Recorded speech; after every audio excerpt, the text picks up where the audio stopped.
Collective consciousness is the idea that we as a whole society, we as a whole civilization, we as part of humanity share a set of shared beliefs. We have a set of shared ideas, a set of moral beliefs, moral attitude. Well, at least that is the definition of collective consciousness on Google. What kind of examples can you think of for collective consciousness? How about the first day of the year typically marks the new year? We tend to party, we tend to celebrate, we tend to wish each other Happy New Year's. That could be Lunar New Year for the Chinese, or that could be your typical January 1st New Year. Now that celebration is probably a unifying idea among a more recent civilization. How about our ethnicity? How about believing in the spiritual force? All of those are part of our collective consciousness. Collective conscious can also be classic songs that have been part of many generations,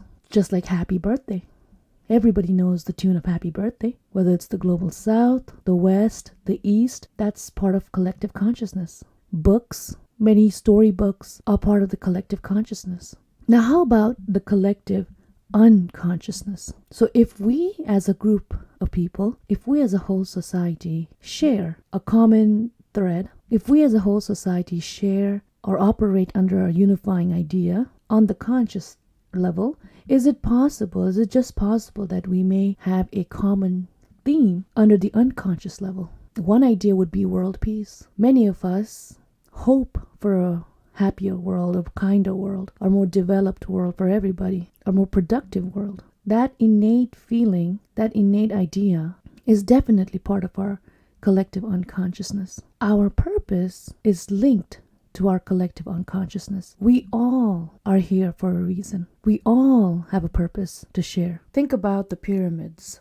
The pyramids were built by a group of people, and you might just say that it was their collective unconsciousness that helped them put that structure together so that it may last for many generations. Whether it was the pharaoh that sponsored the project, whether it was the slaves that carried those heavy stones to put together the structure, this great majestic structure, or it could have been the architects, the designers, the project managers that participated in developing and maintaining this structure that speaks about a specific timeline of human history. You might say that this was this group of people's collective unconsciousness that they worked together for so that it can be part of the collective consciousness, so that it shows the potential of humanity, of human beings. Think about the Great Wall of China. Think about the skyline of New York City. These are all part of our collective conscious, but it's also linked